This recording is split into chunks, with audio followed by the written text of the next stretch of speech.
Salam bahagia. Perkenalkan, nama saya Yendrayani. Saya calon guru penggerak angkatan 7 dari TK Pelita Hati, Kecamatan Mojosari, Kabupaten Mojokerto. Pada kesempatan kali ini, saya ingin memaparkan aksi nyata saya pada modul 1.4 tentang budaya positif. Sebelumnya saya akan memperkenalkan mereka berdua. Yang pertama yaitu Bapak Supai MPD, beliau sebagai fasilitator saya. Dan yang kedua, Bapak Ngangel D. Nindarsono sebagai pengajar praktek saya. Mereka berdua adalah orang-orang yang membimbing saya.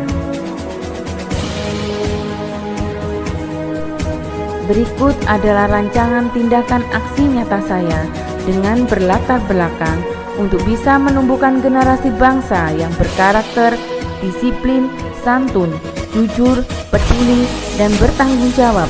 Pendidikan merupakan kunci utama dalam mencapainya, di mana dalam lingkungan sekolah, seorang pendidik harus mampu menciptakan lingkungan yang positif, karena pendidik adalah menuntun murid untuk bisa menjadi anak yang mandiri dan merdeka.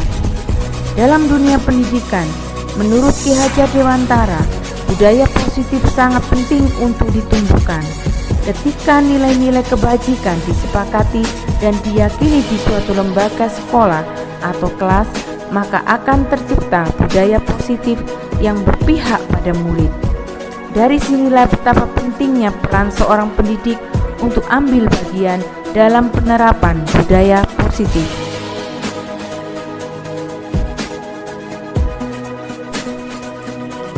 Dengan tujuan 1. Mengembangkan anak-anak yang berkarakter kuat sesuai profil pelajar Pancasila. Tujuan yang kedua, menumbuhkan motivasi intrinsik pada murid. Tujuan ketiga, mencegah anak untuk tidak berperilaku tidak pantas. Keempat, mewujudkan seorang murid yang dapat menjadi pembelajar sepanjang hayat. Yang menjadi tolak ukur adalah peserta didik mampu menerapkan apa yang mereka yakini melalui kesepakatan kelas. Terciptanya peserta didik yang bahagia, mandiri, dan bertanggung jawab sesuai profil pelajar Pancasila. Berikutnya, terbentuknya perilaku baik pada peserta didik yang terlihat pada setiap harinya.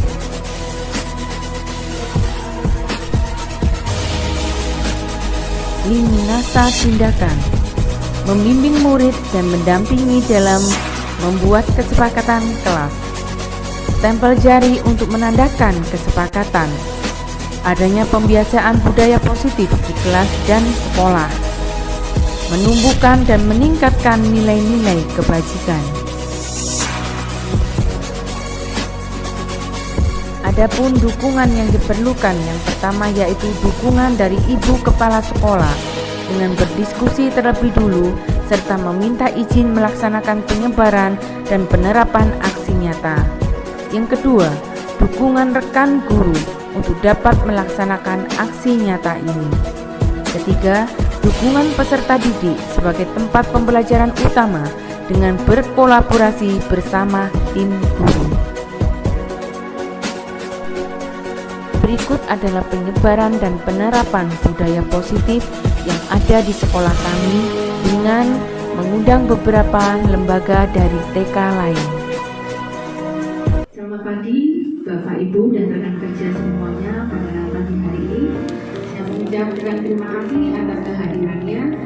Yang pertama saya mengucapkan terima kasih kepada Ibu Kepala Sekolah Pelita Hati yang sudah mempersilahkan saya untuk bisa menyampaikan materi dalam tugas saya khususnya di CGB, calon guru penggerak angkatan 7. Ini harus saya sampaikan kepada panjenengan semua. Untuk materi yang harus saya sampaikan yaitu tentang budaya positif. Apa itu budaya positif? Mari saya akan memberikan beberapa penjabaran tentang budaya positif. Budaya positif yaitu budaya yang merupakan pola atau cara hidup yang terus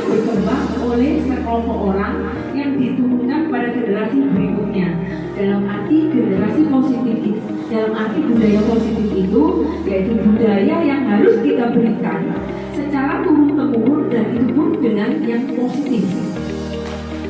Contohnya kalau saat ini kita menggunakan masker, itu sudah termasuk budaya positif atau tidak? Iya betul, sudah termasuk kita peraturan budaya positif. Selain itu juga, kenapa budaya positif ini harus kita sampaikan di lingkungan sekolah kita? Karena budaya positif itu nanti bisa kita terapkan kepada anak didik kita khususnya. Budaya positif seringkali kadang juga terabaikan tanpa kita sadari kita belum menerapkannya. Mungkin di dalam lingkungan sekolah ada beberapa hal budaya positif yang tidak pernah kita lakukan. Contoh, anak datang.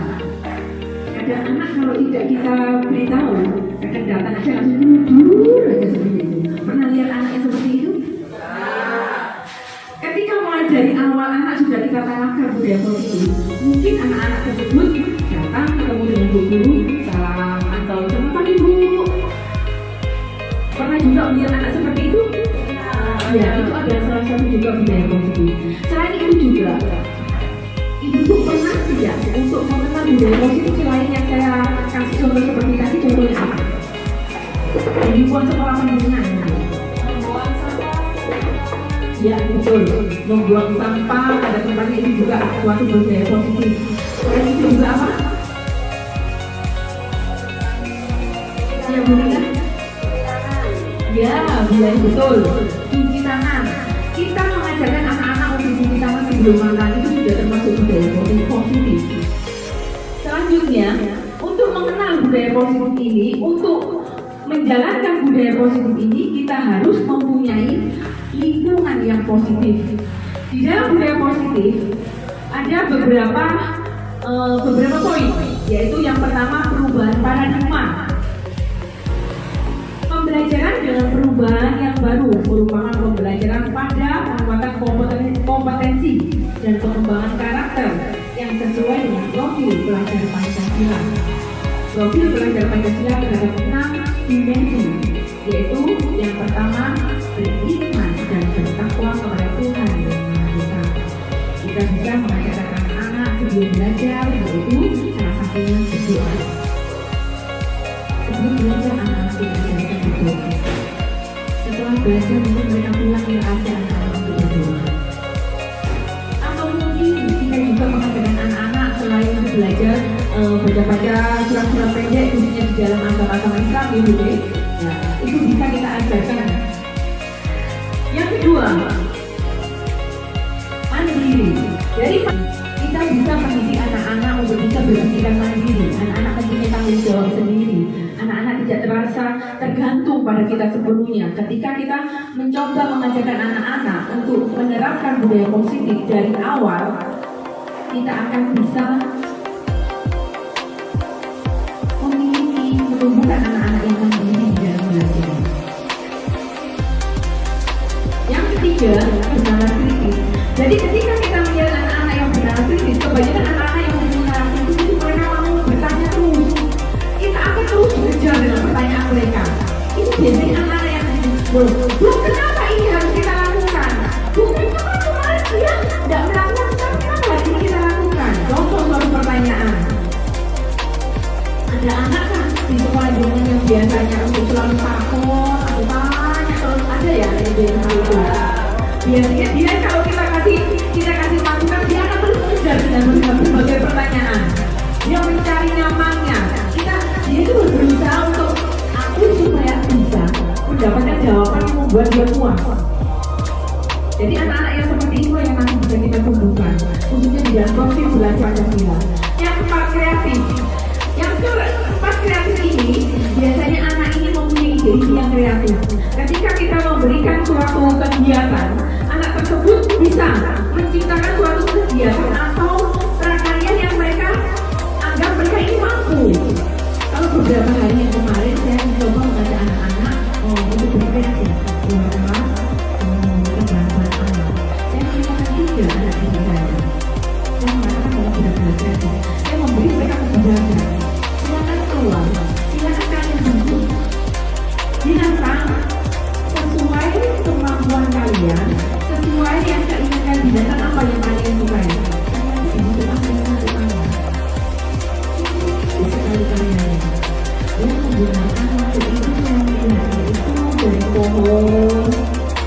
mangga, daun itu warna mangga. Dia pakai dengan bumbu dan daun itu warna yang tadi. Yang pertama itu yang membentuk kelinci. Terus yang kedua dia itu membentuk capung. Itu dari potongan kayu yang ada di halaman sekolah saya. Yang ketiga dia itu membentuk kereta. Kereta itu dari kayu, potongan kayu itu Bu.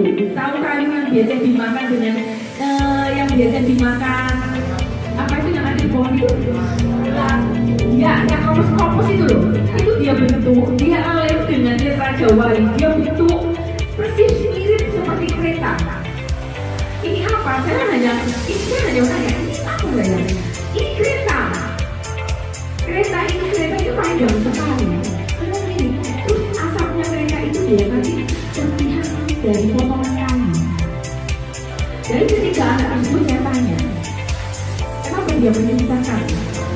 Seperti kelinci, capung. Karena saya suka capung. Karena di rumah saya ada kelinci. Saya suka naik kereta. Saya sering di Jakarta naik kereta. Jadi tipe-tipe anak yang seperti itulah kita akan bisa menumbuhkan anak-anak yang kreatif ketika kita menanamkan budaya positif yang bagus kepada anak didik kita. Selanjutnya bergotong royong. Seperti apa? Tiap Jumat. Jumat bersih berarti Jumat bersih. Iya.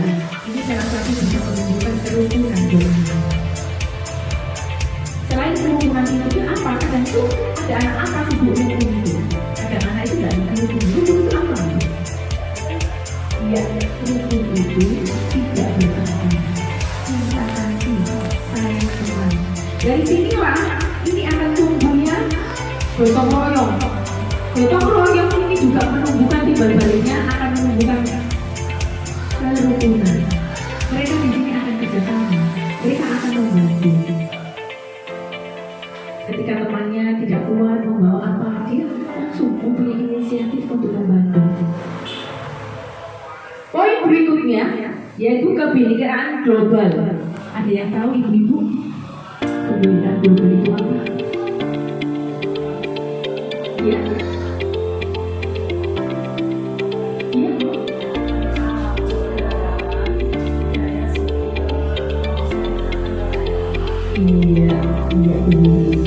Ini saya mau tanya ini juga ya, kamu kecil. Nah, ketika di sekolah jenengan itu sama dengan saya. Di sekolah jenengan ada beberapa macam agama nih, 5. Ada 5 atau enggak? Ada untuk yang sebelumnya saya ada 3 Islam, Kristen, lalu sama ada Islam sama Mungkin yang tahun lalu itu ada 3 macam agama. Untuk mengenalkan budaya ini, kebinekaan global itu, yaitu tentang suku, agama, ras dan juga macam-macam agama. Ketika di dalam TK, mungkin ada suatu kegiatan keagamaan yang perlu kita pertanyakan. Kalau di TK itu apa sih?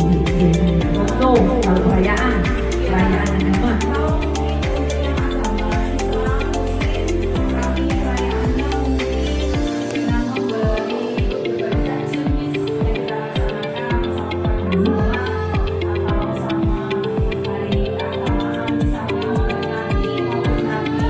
Untuk yang asalnya mungkin ada Natal, merayakan Natal bersama semuanya ini dengan jadi itu juga mengundang yang agama siswa agama Muslim yang Iya, betul. Di sini juga sama itu. Di sini juga mungkin di rumah ada Konghucu, ada Hindu, ada Islam, ada Kristen juga.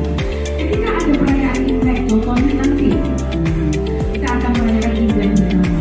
Kita akan mengundang semuanya. Intinya mungkin main duit, merayakan Imlek kita akan dibantu. Itu salah satu pengenalan tentang keberagaman keagamaan yang ada di Indonesia, yang ada di negara kita.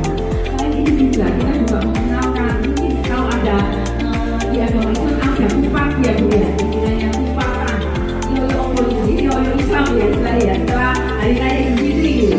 Nah, kita juga memperkenalkan kepada mereka istilahnya setelah Idul Fitri itu apa aja, pakaian yang mereka pakai itu apa aja. Terus itu kupat itu identik dengan makanan apa. Kita memperkenalkannya seperti itu.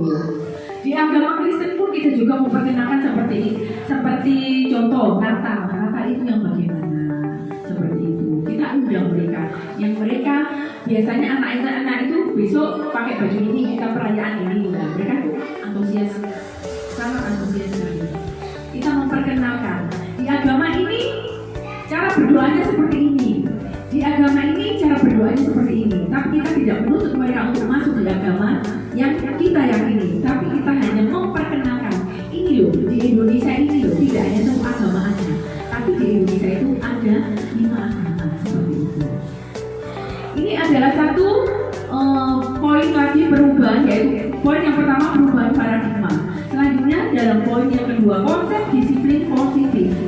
Dalam rangka menciptakan lingkungan positif, salah satu strategi yang perlu ditinjau kembali adalah penerapan disiplin sekolah.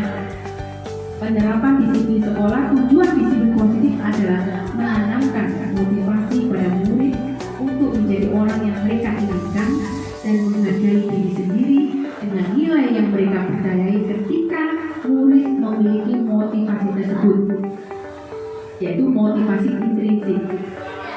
Ketika kita menggunakan budaya positif, khususnya ini, motivasi intrinsik, ketika anak-anak sudah mengenal, benar-benar mengenal budaya positif yang kita tanamkan pada anak didik kita, anak-anak tidak perlu lagi menerima dorongan motivasi eksternal intrinsik selain intrinsik ini. Ini adalah mereka akan tumbuh sendiri.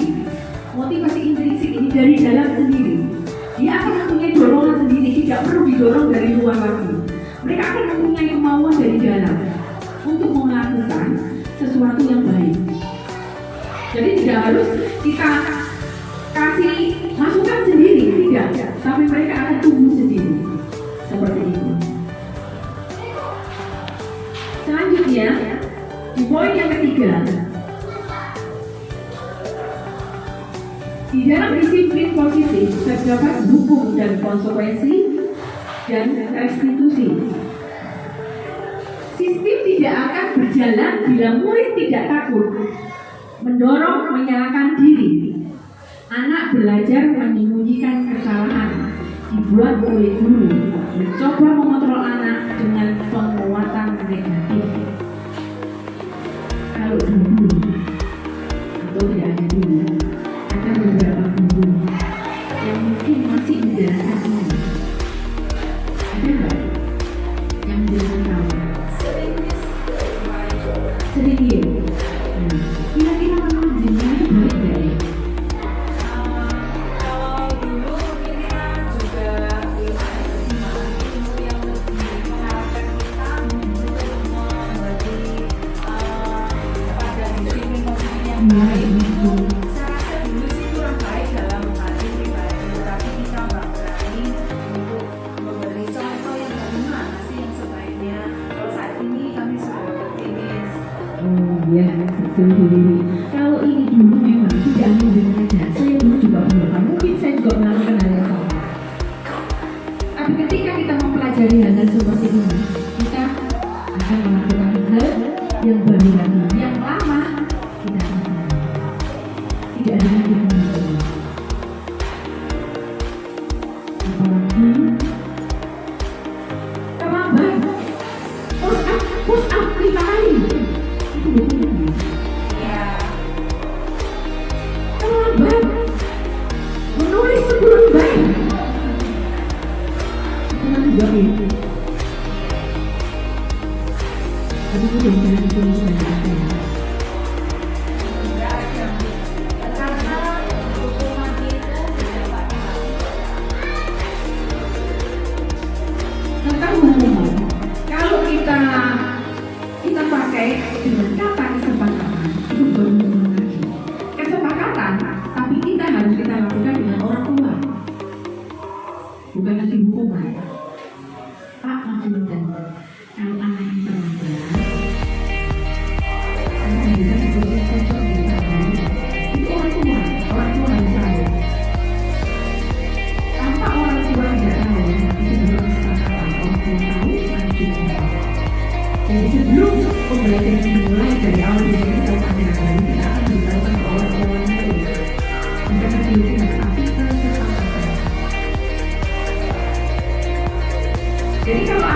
tambah. Tidak lagi begini. Oke.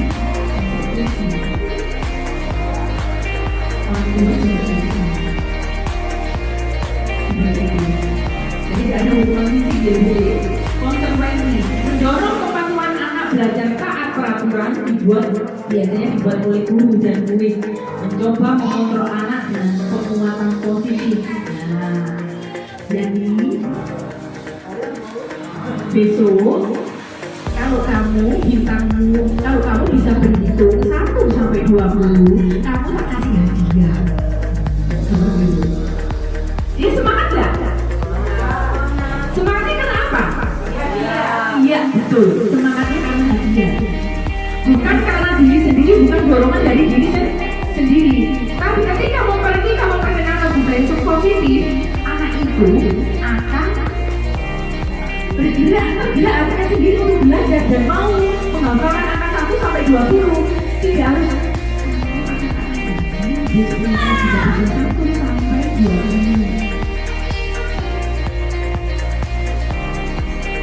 Kira-kira kalau kita memberi hadiah pada anak,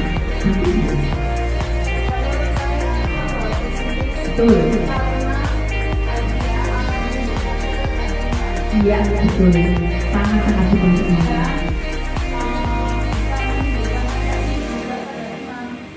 Kadang teman mau menciptakan karyanya, kok itu terus yang itu aja ya dapat dia. Sedangkan untuk teman yang lemah, dia tidak akan pernah mendapatkan hadiah, betul? Nah, seperti itu. Bagaimana kita cara menumbuhkan anak-anak yang mempunyai kemauan yang seperti itu? Dengan cara bertahap dan bertahap kita menerapkan budaya positif. Untuk menuju budaya positif, kita harus menciptakan lingkungan yang positif. Harus ada kesepakatan kelas. Selanjutnya, restitusi. Murid belajar bertanggung jawab untuk perilakunya, mendorong disiplin positif. Anak belajar memecahkan masalah sendiri. Anak paham bahwa dirinya sendiri yang memegang kendali kontrol. Kira-kira menurut jenengan ini bagus tidak ya? Dari yang hubungan konsekuensi sama restitusi. Dari 3 ini menurut jenengan ini yang mana? Ya, betul. Ini loh, restitusi ini. Kita bisa menumbuhkan anak yang belajar bertanggung jawab. Senang nggak kalau anak kita, murid kita itu bertanggung jawab? Tidak harus didorong, ubrak-ubrak, tapi mereka mempunyai kemampuan sendiri. Dorongan dari dalam, motivasi intrinsik. Saya pasti senang, jangan pun pasti senang kalau mempunyai murid-murid seperti itu. Selanjutnya, next, keyakinan kelas. Mengapa harus keyakinan kelas dan tidak peraturan kelas saja? Karena keyakinan kelas lebih memotivasi dari dalam. Seseorang akan lebih bergerak dan bersemangat untuk menjalankan keyakinannya daripada hanya serangkaian peraturan tertulis tanpa makna. Contoh, kalau peraturan ini contoh aja. Naik sepeda harus memakai helm. Naik sepeda harus pakai helm, itu wajar. Dan itu bisa kan? Tapi peraturan naik sepeda pakai helm. Kalau tidak pakai helm gimana? Hilang. Tapi kalau kita membuat suatu keyakinan kelas, itu kita akan mengajak anak-anak mempunyai menimbulkan dorongan tersendiri karena dia sudah sepakat dengan apa yang dia yakini. Beberapa hari yang lalu saya mengajak anak-anak yang ada di kelas saya membuat keyakinan kelas. Dalam keyakinan kita tidak memakai kata-kata yang negatif, kita harus pakai kata-kata yang positif. Contoh, ketika makan harus duduk yang manis. Seperti itu positif. Tapi kita tidak boleh memakai jangan duduk. Iya, betul. Jangan makan sambil berdiri seperti itu. Contoh lagi juga. Ada lagi keyakinan kelas apa? Saya banyak sama anak.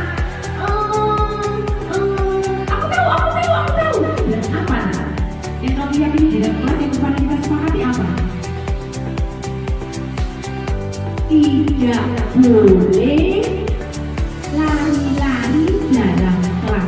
Nah, bahasa ini loh, tidak boleh lari-lari dalam kelas. Gimana supaya jadi yang positif, kata-kata yang positif? Gimana? Jangan lari-lari dalam kelas. Gimana caranya kita menghilangi kata jangan ini loh?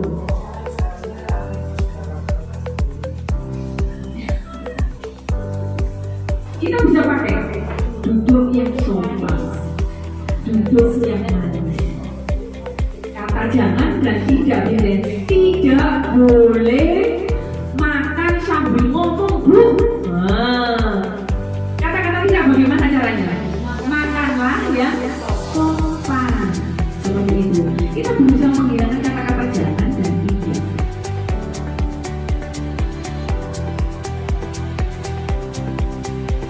Ada lagi? Ada yang mempunyai lagi. Berdasarkan mereka semua apa yang mereka katakan, saya tulis. Itu ada suatu kesepakatan. Cuma saya tidak memakai kata jangan, mereka tidak. Setelah saya membuat beberapa hari yang lalu, tidak hanya saya tempel dalam kelas ini.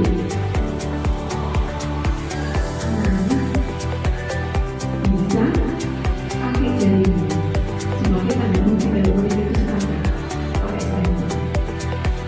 Kemudian saya pakai ini, pakai stempel.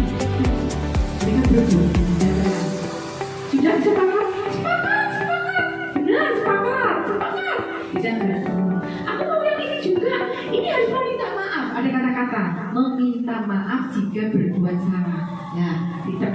Itu mereka semua. Coba jangan terapkan semuanya. Ini sudah jadi saya tempelkan di sini, kelas. Jadi mereka yang memberi usulan, mereka yang setuju, saya pelajari masuk, saya yang tempel di dinding. Dari beberapa menit yang sudah saya tempel, saya minta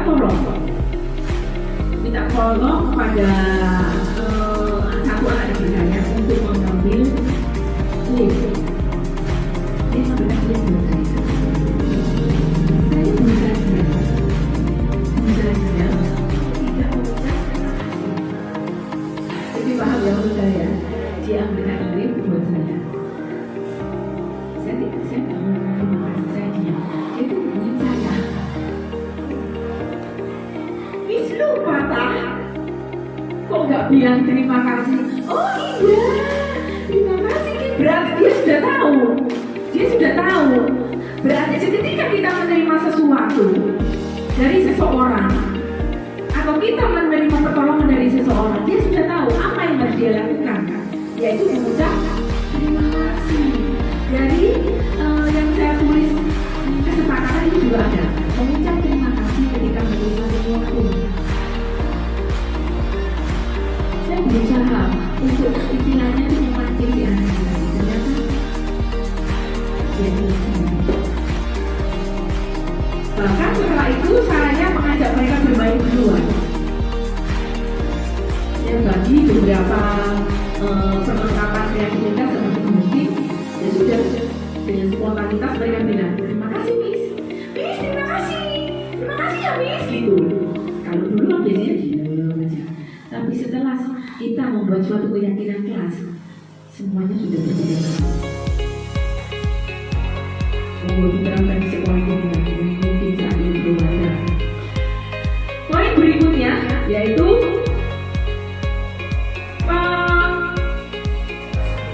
pemenuhan 5 kebutuhan dasar manusia. Kebutuhan bertahan hidup. Misal, ada kebutuhan fisiologis untuk bertahan hidup. Biasanya ini kalau kebutuhan bertahan hidup.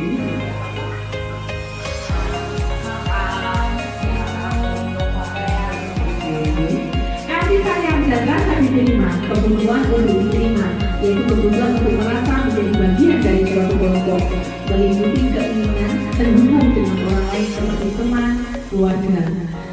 Ibu-ibu, sebagian di dalam kelas kita ada anak yang biasanya mandiri, bukan mandiri ya, menurut saya itu mandiri. Ada ya? Ada. Ada ya? Iya.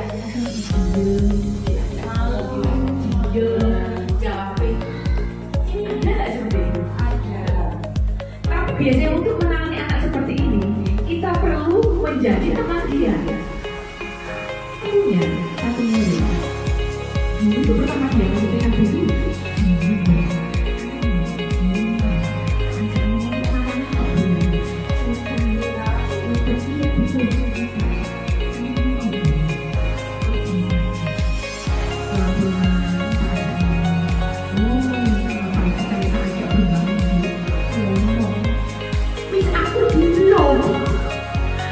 Biasanya diem banget. Tapi ketika saya memberi materi dengan belajar dan bermain, semangat banget. Jadi anak-anak itu seperti ini, anak itu biasanya ingin diperhatikan. Pertama tuh, ketika dia saya minta untuk mengikuti doa cepat, ketika dia berdiri, cuma gini aja, jangan ngomong. Tapi lama kelamaan keluar suaranya. Ketika saya melihat dia, saya seperti ini. Ngomong apa ya, untuk itu belajar, belajar dia dengan suara apa? Oh gimana?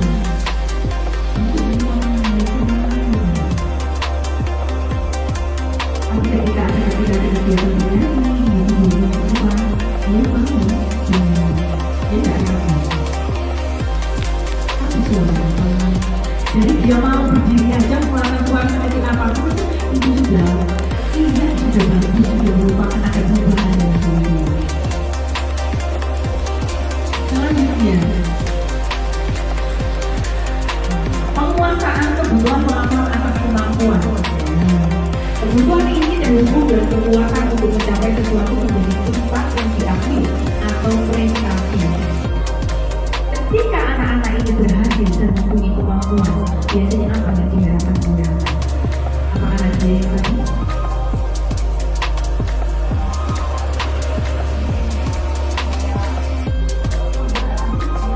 Iya, betul. Ujian, contoh. Semangat ya, kamu kemarin dapat juara 1. Kamu hebat loh. Nah, seperti itu. Jadi jangan selalu dipandu oleh hadiah. Kecuali kalau lomba-lomba nasional tertentu, nanti mereka akan menang. Apalagi kalau kita apalagi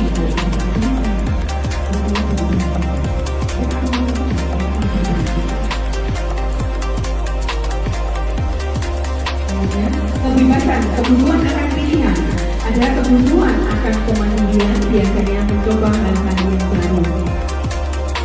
Ada beberapa anak yang biasanya ingin bebas, mereka senang bekerja sesuai kemampuan mereka. Katakanlah, ada kegiatan menggambar bebas ini. Kalau menggambar bebas ini, macam-macam kan anaknya. Yang digambar itu gak karena tidak berbentuk, tapi mereka ini bebas, iya, mengapresiasikan apa yang ada di dalam diri mereka, keinginan mereka dan pemikiran mereka. Dari situ pun mereka bisa bercerita loh. Dan gambarannya tak berbentuk pun mereka bisa cerita. Ini pesawat, aku kemarin ke bandara, jadi dulu bandara, tapi mereka sudah mempunyai kemampuan untuk bercerita. Ini aku sama mamaku, aku pergi naik mobil, ini ke gunung, nah ini aku kemarin rekreasi di sini. Padahal gambarnya dulu ya seperti ini, tapi mereka mempunyai kebebasan untuk bisa berekspresi tentang gambaran mereka sendiri.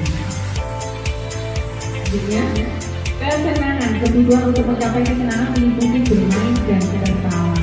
Anak-anak mereka senang kalau diajak untuk bermain. Paling sangat senang sekali, apalagi kalau anak-anak diajak main keluar kelas, pasti senang nggak Bu?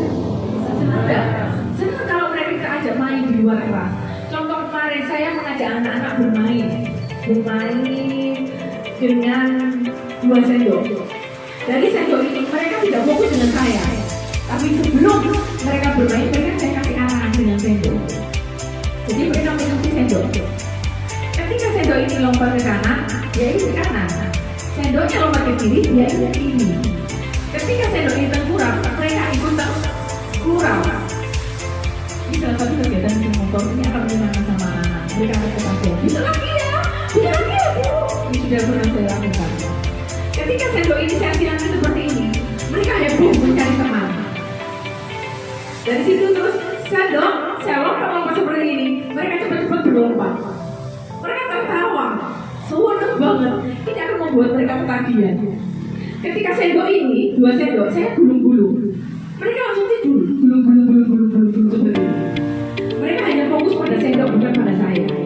Mereka sudah saya kasih instruksi, fokus dengan sendok. Apa yang saya lakukan? Ketika sendok kanan maju, berarti kaki kanan maju. Ketika sebuah sendok ini melompat ke depan, dia akan melompat ke depan. Ketika anak itu tidak hanya bermain, mencari kata-kata pasti mereka akan mencari kapan Bu bermain lagi. Besok ya Bu. Pada poin berikutnya, 5 posisi kontrol. Dengan sebagai ibu harus mempunyai 5 posisi kontrol, yaitu yang pertama, sistem ini lebih menekan musik secara mendalam. Contoh, membantu asuhan saya atau awal. Jadi untuk sebagai seorang ibu kita mempunyai posisi kontrol. Kita ini sebagai ibu contoh seperti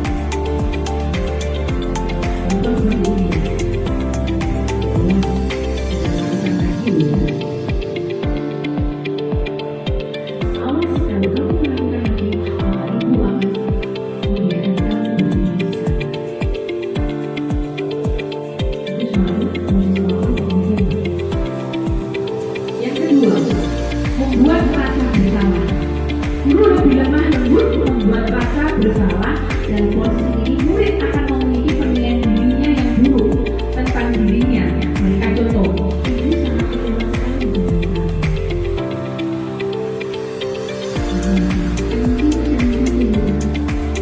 Kok kamu melakukan hal seperti itu?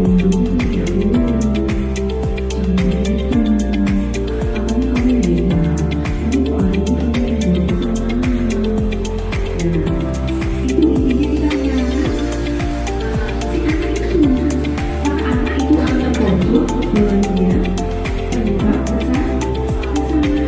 Dan itu tidak boleh.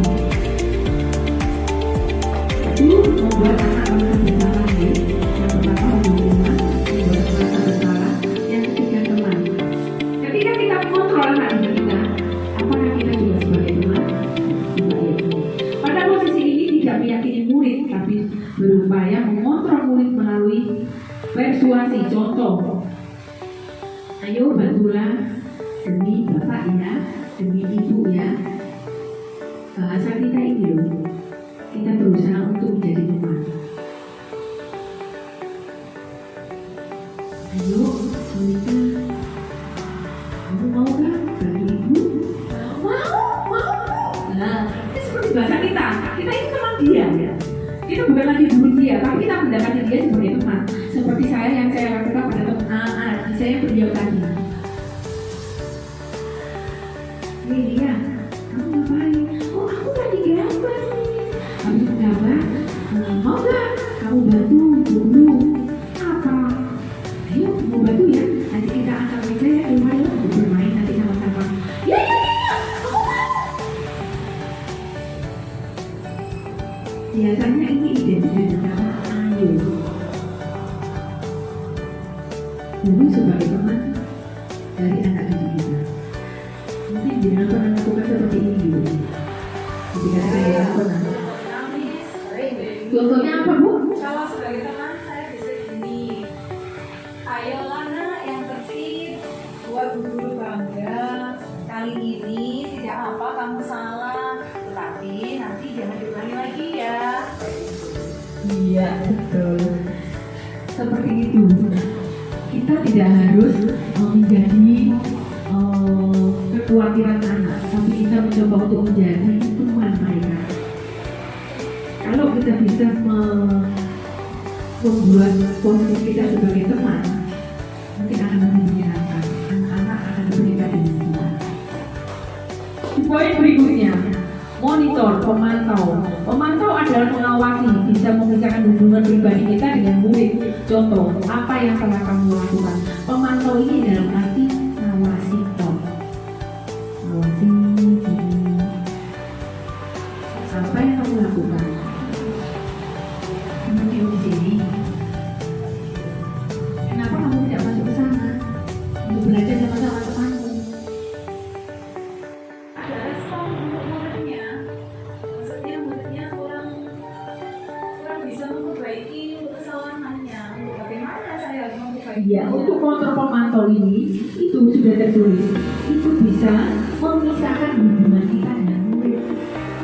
Berkata menjauh dari kita. Ini tidak hanya memakai kontrol pemantau.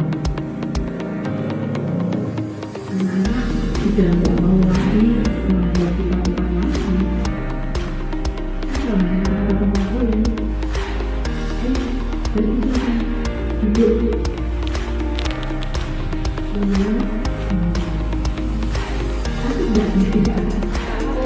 Tidak. Kecuali kalau sebagai teman. Hai, ngapain kamu di sini? Ayo, kita ke sana yuk. Sama-sama teman-teman yang lain belajar. Ayo. Belajar. Sampai kita jalan dulu sebelum kita mulai. Daripada kita hanya untuk menonton pemantau aja. Berikutnya, manajer posisi. Guru juga sesuai dengan murid dan mempersilahkan murid untuk mempertanggungjawabkan perilakunya sebagai manajer. Dalam arti di sini contoh ya, saya kasih contoh. Murid saya melakukan waktu itu datang ke saya. Minta maaf. Dia nggak pakai masker. Dan saya tidak melihat, tidak mendengar. Dia minta.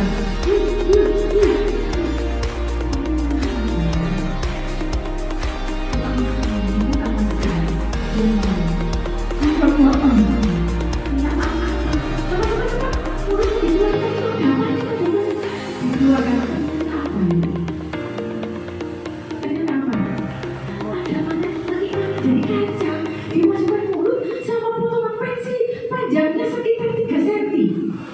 Dimasukkan di mulut.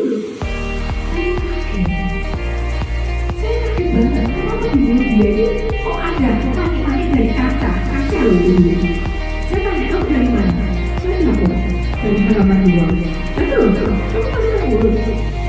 Iya, aku cuma kantor. Kemudian ada kita masuk ke kantor.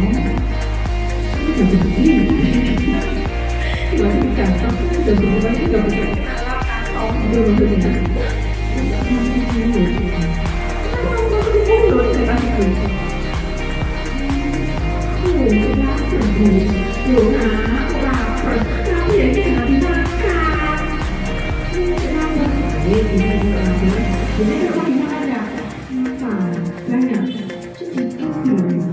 Gini aja, besok menjadi bilang sama mama ya. Besok kalau mau berangkat sekolah makan yang banyak, bekalnya juga yang banyak. Udah gitu, udah kamu tidur dulu. Nanti mau jadi lagi. Terus dia teman-temannya istirahat, dia tidak pakai lagi untuk melanjutkan yang lain.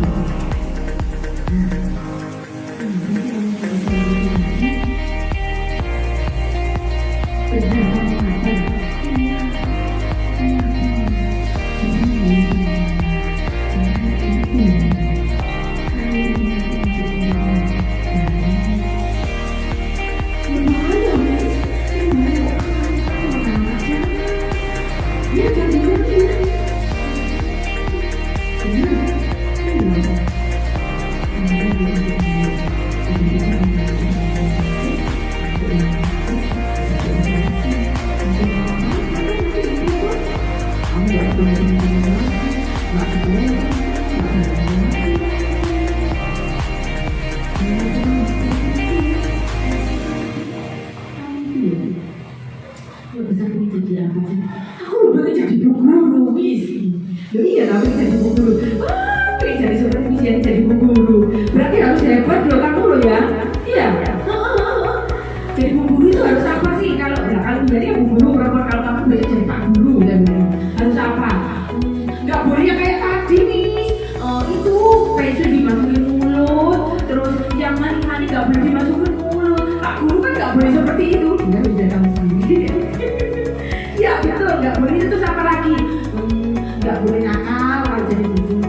itu, terus nggak boleh pukul teman ya, nggak boleh pukul teman, terus apalagi nggak boleh yang nakal-nakal, harus berkata baik.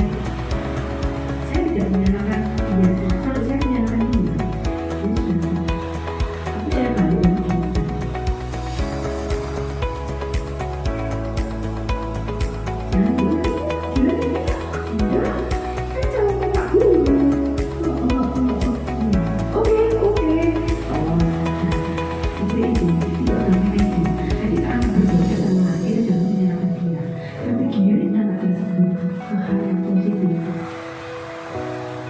Ketika kita bertanya seperti itu tadi, kenapa sih kamu melakukan itu? Dia kan memberi alasan.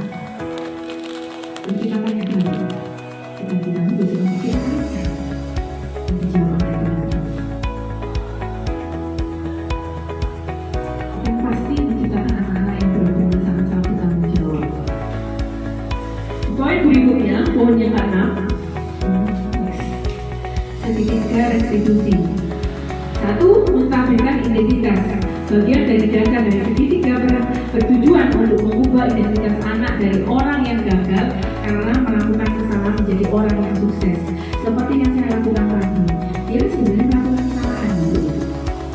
Tapi saya tidak menyalahkan dia, tapi saya berusaha menjadikan anak itu untuk bisa mengerti hal tersebut, supaya anak itu tidak benar-benar takut akan yang dia berbuat, tapi paling tidak dia sudah mengerti kalau itu salah. Dia tidak akan mengulanginya lagi. Yang kedua, validasi tindakan yang salah. Setiap tindakan kita lakukan dengan suatu tujuan, yaitu memenuhi kebutuhan dasar. Kalau kita memahami kebutuhan dasar, apa yang mendasari sebuah tindakan, kita akan bisa menemukan cara-cara paling efektif untuk memenuhi kebutuhan tersebut. Contoh, melakukan sesuatu dengan mempunyai alasan. Kalau tadi kan saya tanya, kenapa sih kamu melakukan itu? Iya, dia alasannya. Jawabannya apa? Ketika dia membuat kesalahan, kita tanya. Contoh tidak hanya seperti itu, dia berebut, saya berebut boneka.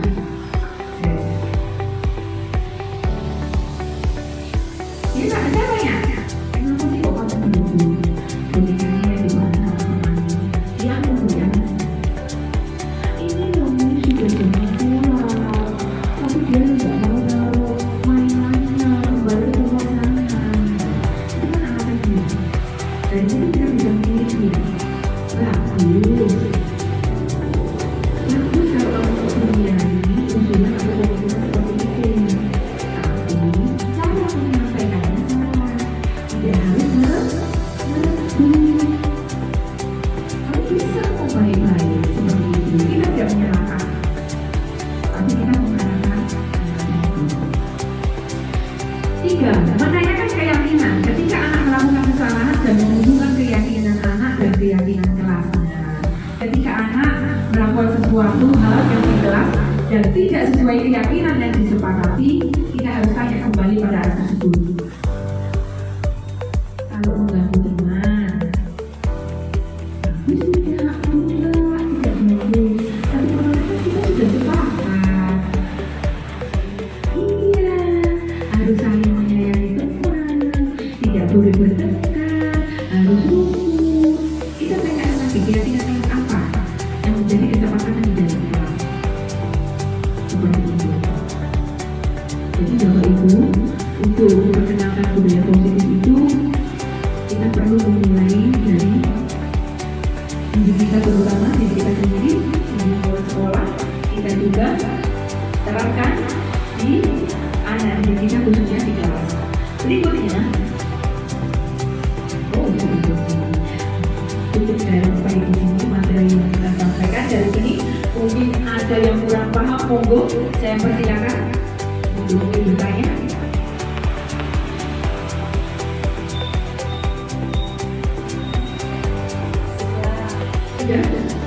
Kira-kira untuk menerapkan budaya positif di sekolah jenengan, kira-kira bisa nggak? Bisa nggak? Bisa, pasti bisa. Jenengan guru-guru hebat. Guru-guru hebat pasti bisa. Oke, terima kasih. Itu materi dari tugas saya CGB yang saya sampaikan. Mungkin ada kesalahan dan kekurangannya, saya mohon maaf. Terima kasih sudah meluangkan waktu buat saya. Terima kasih Miss Dian. Matur nuwun. Sekian saya tutup. Terima kasih dan salam bahagia. Matur nuwun. Berikut adalah dokumentasi pembuatan keyakinan kelas. Ini anak-anak bersama Miss Yani kita akan membuat kesepakatan kelas. Apa kira-kira apa ya yang perlu kita sepakati, yang perlu kita yakini menjadikan perbuatan yang paling bagus yang harus kita lakukan.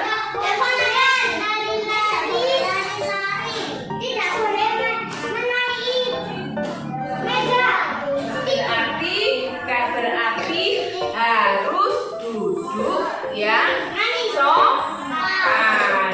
Ditulis ya sama Miss Yani ya.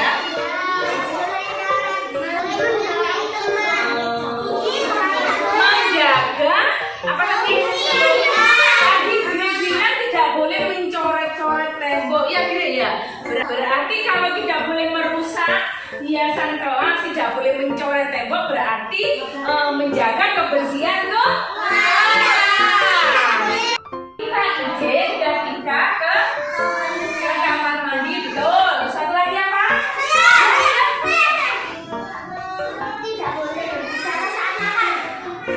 Terus ada?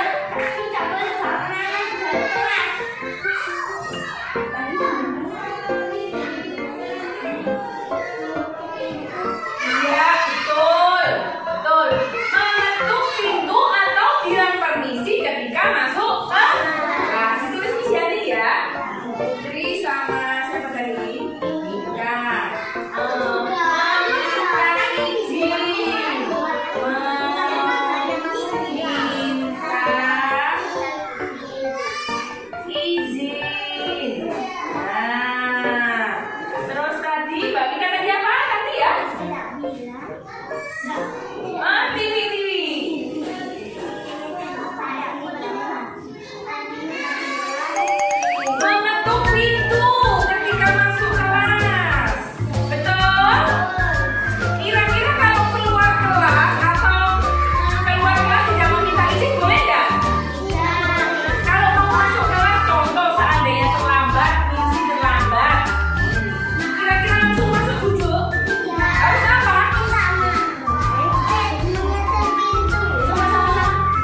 setelah saya melakukan penyebaran dan penerapan budaya positif dengan mengundang beberapa teman rekan sejawat dari TK dan lembaga lain, kemudian ada pengimbasan yang saya ambil dari contoh yaitu TK Kartika 33 Mojosari. Inilah bukti aksi nyata saya.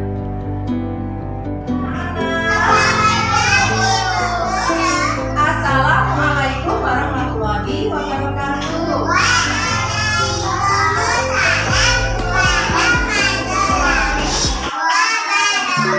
Apa kabar anak hari ini? Alhamdulillah, luar biasa. Badan sehat, pikiran cerdas. Yes. Anak-anak, hari ini kita buat keyakinan kelas kelompok A2. Ayo anak-anak, kelas kita itu